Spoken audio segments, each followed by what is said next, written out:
if somebody holds somebody at gunpoint and they want to steal their vehicle, they would say, oh my gosh, shucks, I didn't know there was a child in this car. Let me pause. But they gave nobody pause. Everybody just still continued with what they were going to do. That's a problem for the court. Her mom leaves her in jail for 5 months to teach her a lesson. But still, after that, she did the crime. All right. Court is calling 2023 CR 3848, State of Texas versus Michaela Johnson. Can I have parties announced for the record for the state defense? Patrick Hancock for the defendant. All right. And are you Ms. Johnson? Yes, ma'am. All right. We're here for sentencing. You entered a plea of no contest to robbery on December 4th. According to the plea bargain agreement, punishment is to be assessed at a cap of 8 years in the prison.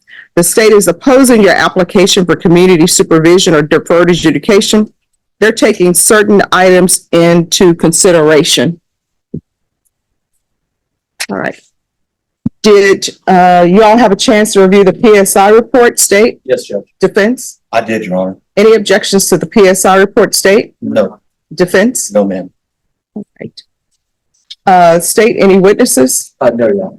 Defense, any witnesses? Yes, Your Honor, I do. I have Miss Alicia Franklin, Michaela's mom. All right, Ms. Franklin. Can you raise your right hand? Do you solemnly swear or affirm the testimony you give will be the truth, and nothing but the truth, so help you God? I do. All right, you can lower your hand. Make sure you keep your voice up so the court reporter can hear. If you can state your name for the record. Alicia Franklin. All right, defense. Miss Franklin, good morning. Good morning. You and I have spent a lot of time together regarding Michaela, is that correct? Correct. And you are aware that Michaela has accepted responsibility for a robbery here in Burke County. Correct. And today is the day that the judge can either send her to prison or entertain her application for probation or deferred adjudication. Correct. Ms. Franklin, let me just ask you, how old is Michaela? As of now, she is 18. When the case started, she was 17. And when did she turn 18? November 3rd. And where is she a student at? At Roosevelt High School. What grade is she in? She's a senior. And being in Roosevelt High School, has she made future plans, applied to any universities, or done anything at this point in her senior year? Yes, she was accepted to UTSA, and we're pending. Excuse me. Please whisper. Say it again, ma'am. She was accepted to UTSA, and we're pending the application for Clark Atlanta University. Very good. And how is she doing in school? She's doing good. She's on my honor roll. Right now she has all A's and perfect attendance since she's been out. And did Michaela request a letter from one of her school counselors to offer to the court today? She did. John, I tendered this to the state for their review. At some point, you'd like for you to look at that, Judge. All right. Any objections to the court reviewing this?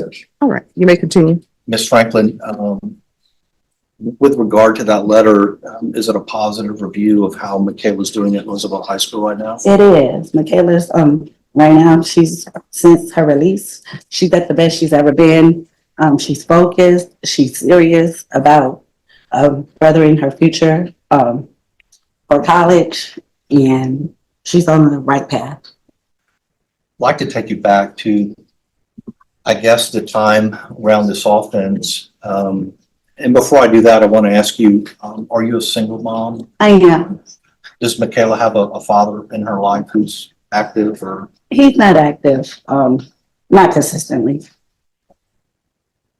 And does she have any siblings? She does. She has a brother and a sister from her father.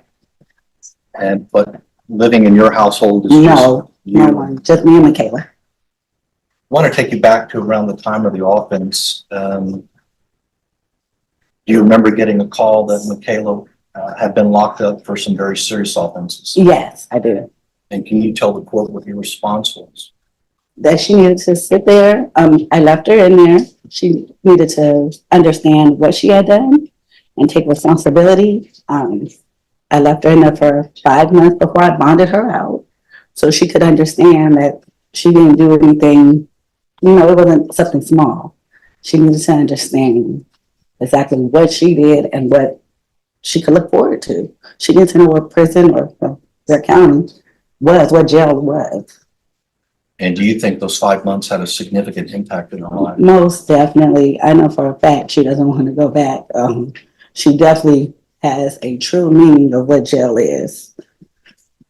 And was that your goal at that time? That's definitely was my goal, because I could have bonded her out the same day or the next day.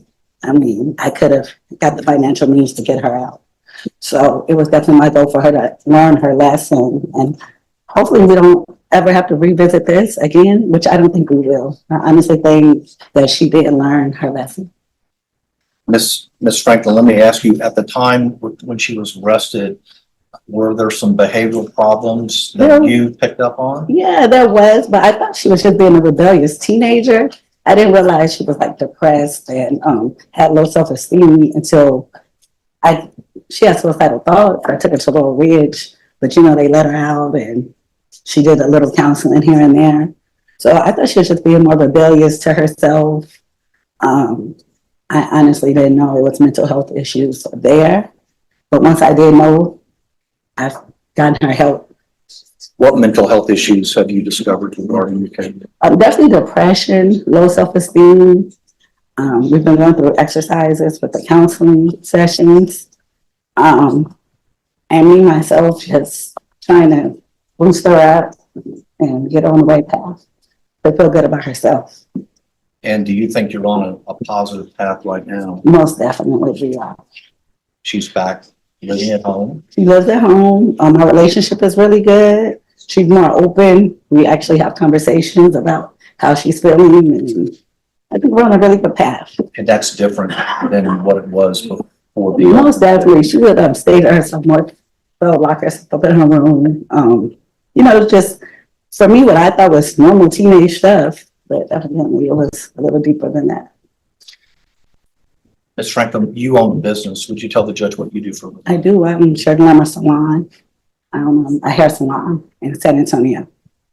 And have you and Michaela talked about her interest in working in the salon? Yes, but actually before this she did. She was my assistant. And to be honest, I need her back as an assistant, but she wants to be a barber and to get her through college. It'll be something for her to fall back on. And I can, I'm also an instructor, so she can get some of her hours through me. You mentioned that she's been accepted to UTSA. Yes, she's been accepted to UTSA, but she's also, we're pending the application for Clark Atlanta, which she preferably would want to go. And what would be her interest in studying in college? Business marketing.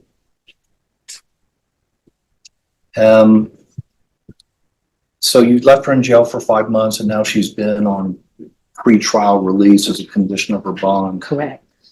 I know we had one GPS circumstance that we had to take up with the court, but Yes. other than that issue that was straightened out here in the courtroom, do you think she's been compliant with all the rules? Yes, she's been compliant, and I also make sure she's compliant. I mean, we get home on time, way before time. We don't take no shortcuts. So yeah, she's definitely compliant. I know that today we had the opportunity, the three of us, you, me, and Michaela, to go through the pre-sentence report. You can see there are some pretty raw feelings on the part of the listed complainant. Yes. Can you tell me if you think, even before today, do you think Michaela recognizes just how serious this offense was and the fear that people were placed in and the after effects of that fear? Yes, she definitely recognizes that. She's definitely voiced how remorseful she is for this. I know for Christmas we did, she wasn't able to actually go to the battered women's shelter, but she did produce a toy drive. So where she marketed it and we received a lot of toys, I think over 500, and took it back to the battered women's shelter. She definitely is remorseful, and she definitely understands that she put these people in fear, and it's not to be taken lightly. Very good. Could you address very quickly whether you think your daughter would be a good candidate for probation or deferred adjudication in this court? I think she would be a great candidate. I think, matter of fact, I know she has a bright future. This was something that she got herself into that I know she regrets. And I don't think that she should be sent to jail. She's done 5 months, and I understand that it's not the same as 10 years, but she definitely recognizes and has had a taste of what jail is, to not do this again and not be in any more trouble, and to succeed and hopefully help other juveniles and help other people who are going in that direction. Ma'am, that's all the questions I have. The Okay. state has an opportunity to ask any questions they want. Yes. Any questions? Were you aware that this offense occurred on February 8th of 2023? Once I got a call from the Michaela when she had already in custody. So you knew the date. Yes, And what day was that of the week? Do you remember? I do not. Would it surprise you that it was Wednesday? I mean, I don't know. It was a Wednesday. Yeah. Would it surprise you that this offense occurred shortly before 1 p.m.? The whole thing surprised me. But I'm asking specifically about the time at which the offense occurred. Would that surprise you? Did you know that it happened? I did know. I mean, I've known since by reading the papers, and Where should Michaela have been? she should have been at school. So do you know, or did Michaela ever talk to you about what happened during this offense? Yes, So you were aware that the victims in this case was a mother and her young 4-year-old son. yes, sir. And you had a chance to read the victim impact statement. Yes, sir. And did it shock you that this had a drastic effect on that family? No, sir. I definitely understand the turpitude of the case. So you understand what the victim's feeling when she's saying that prison would be appropriate here. I don't think it would be appropriate for Michaela And ma'am, for the simple fact. I'm gonna ask if you could answer my question. Would it surprise you or does it shock you that the victim in this case is asking for prison? No, sir. Is it understandable? It definitely is understandable. And were you aware that the other two people that participated in this act, that they were both younger than you? Yeah. So she was the oldest one out of the group, right?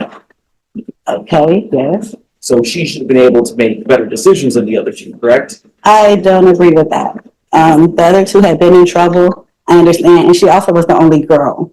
So And specifically her role in this act, were you aware that she was the person that drove the car that boxed in the victim and her son? I understand that she was the driver. Yes, sir. Specifically that boxed in the victim and I her son. understand. Nothing else to say. All right, any other questions? Ms. Franklin, I think I tendered it to the judge as a part of the other letter, but you did take Michaela to be evaluated by Mark Harris. I did. He's a licensed therapist, is that correct? Yes. Judge, if I didn't give you that. Yes, you did, and I reviewed it. Okay. It's very good. attached to that. Thank you, Judge. And you had the opportunity to look at his assessment, and that's helped you on a path of understanding her now, is that correct? Yes, it did. All right. Thank you. Thank you for coming in. All right, defense, call your next witness. Judge, that's it. All right, did your client wish to say anything? Judge, I think I'm going to speak for her. All right, so I want to let the parties know that part of my question, or maybe you can address this, counsel, Yes, ma'am. because it says that she is minimizing her role. And it says regarding the instant offense, the defendant stated, "I have no comment at this," which I understand. Sure. That was But good. then she comes back and she does make a comment. And it says the defendant later stated, "I feel it needs to be looked into more," rather than what they are saying. And I think we addressed that actually this morning, Judge. I think her point on that is she was charged with aggravated robbery. She did not possess, hold, or yield a gun. And so it's been kind of a process of explaining that to her. So I think that she's not minimizing her role as far as doing things with those young men. However, I think she's made a distinction that, contrary to what the state wants to put forward, is that she was not the leader of this. She was a follower in this, and she did not possess or hold a gun on anyone. So I think as to Miss Ballard's point in the PSI, maybe she could have gotten out of the car and said, "Hey, don't do that." She didn't do it. But the point of the matter is that she was in the car and not actively terrorizing these people. I make that distinction, but I also understand that if she was there, that she's a part of it. All right, because I'm reading the PSI. I'm sorry, reading the stipulations. And the stipulations, it says that she was the one who boxed the driver in. Well, Judge, we're here taking responsibility for the facts. So I don't think she has said that she's not guilty of this offense. I just think she has a different interpretation of her role versus those young men. All right. All right. Anything else from the state? Your Honor, I was informed by our victim advocates that the witness on Zoom was dressed. It was a brown sweater. That's what she's saying that she was wearing. No, the person who was on Samsung, that wasn't a brown sweater. Unless I'm colorblind or something's going on, they had on no top. Well, all right, Judge. I just wanted to make sure. All right. Thank you. All right. I don't want to overstep, but I do want to make a brief argument when it's time. Yes, you may proceed. So, Judge, when I first started representing this young lady, she was in jail. And as her mother said, usually I have to field those questions, how quickly can we get out of jail? I think Ms. Franklin took a very brave approach for a single mom, and that is that I want her to sit there. These are serious charges. I want her to get a taste of incarceration. I want her to understand that you have to be penalized or punished for the things that you do. So 5 months passed by, and so I think that the value in that here in the courtroom today is that she has a taste of incarceration. And I think she's come out of jail, Judge, and the letter from the Roosevelt High School from Ms. Howard says she's really doing well in school. It's far from me to believe she's 17 years old when I met her and charged with such a serious crime, and she's turned 18 and she's only 3 months into her 18th year. So, Judge, it's one of those things. She's got a bright future. She's got hopefully acceptance into a school in Atlanta. She's been accepted to UTSA. Those letters, in my opinion, Judge, from Roosevelt High School, those are hard letters to get for the defense. And that's a really fine letter that supports Michaela in her application for probation. I don't want the court to think that she's minimizing this, because we've spent hours talking about the what ifs and how you can't find yourself in that situation. Her mom was bright enough through some talking that we had to get her sessions with Mark Harris, and Mr. Harris is very good through the juvenile probation and through private practice of bringing these young people in. He specializes in young offenders and working with them with this cognitive behavioral. You can't find yourself in the situation. You can't find yourself around the situation. If you do, then you need to leave. You don't need to be boxing anybody in cars. So I think this has been put square upon Michaela. I think she's done a great job out on bond. I think she's doing a great job in school right now. I can tell you that her relationship with her mother has never been better. I just really beg this court to give this young woman a chance. A conviction and being sent to prison is going to irreparably change her life. Now, I know that there's victims out there who have had their life irreparably changed too. There's nothing we can do about that. But this is a young lady who's clearly on a positive path, and we'd like for her to stay there with the court's permission. State. Judge, the situation here is that they specifically targeted a mother and a young child. That child's been damaged for the rest of his life. He's gone through immense trauma. And the role that Ms. Johnson played here was an important one. She boxed them in. She's the reason why they could not get away. I understand that she's made a lot of progress after the fact, but in that moment, she could have made different choices. Choices is what she's gonna have to make going forward. It's something that the state feels that prison would be appropriate here. The victims feel that prison would be appropriate here. That's what we're asking for. Judge, I just want to, you see more of these PSIs than I do, but it looks like the juvenile offenders who I think have the more serious role in this. I can't read this correctly, but it looks like one of them had his cases dismissed, maybe placed on probation, and then one was sent to some kind of TYC placement. So I guess if I look at that, Judge, I just argue that there'll be some kind of equitable position here by the court to figure out what to do with Michaela. Again, Judge, deferred adjudication on second-degree felony is quite a good thing. I mean, we all know what deferred adjudication is, but sometimes it doesn't mean a do diddly damn in court. Here, it makes a big difference because it gives her a chance to prove herself, and it gives the court a long leash to make sure that she's doing well. I don't know what else we could bring the court to show that she's remorseful, doing well at home, doing well on her conditions of bond. So again, we would ask that the court wisely place her on deferred adjudication.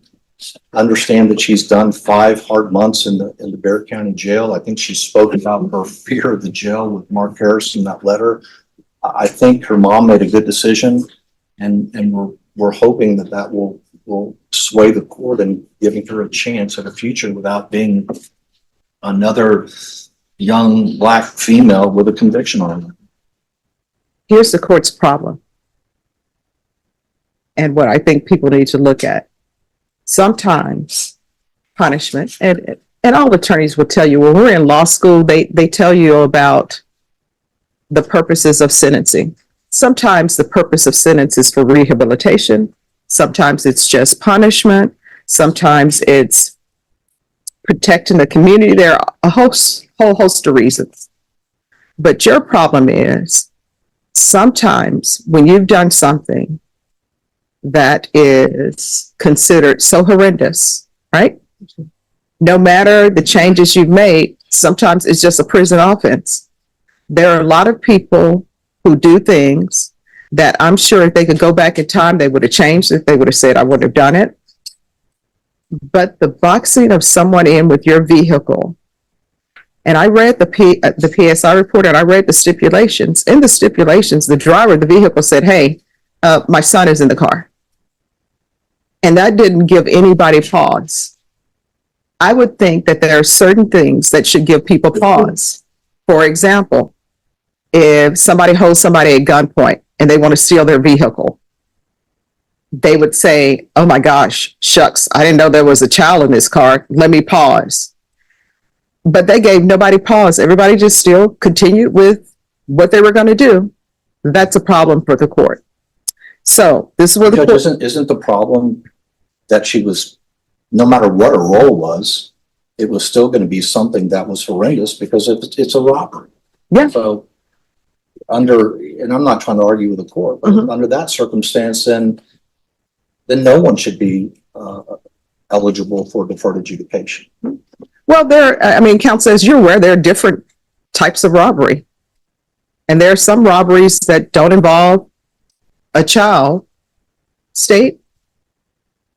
Your Honor, so right here, one thing I did notice in the letter for the psychiatrist, something that is bothering me, I know I've seen it somewhere in here, is that Ms. Johnson, she said she gave them a ride but did not know their intentions, but she played a role in boxing them in.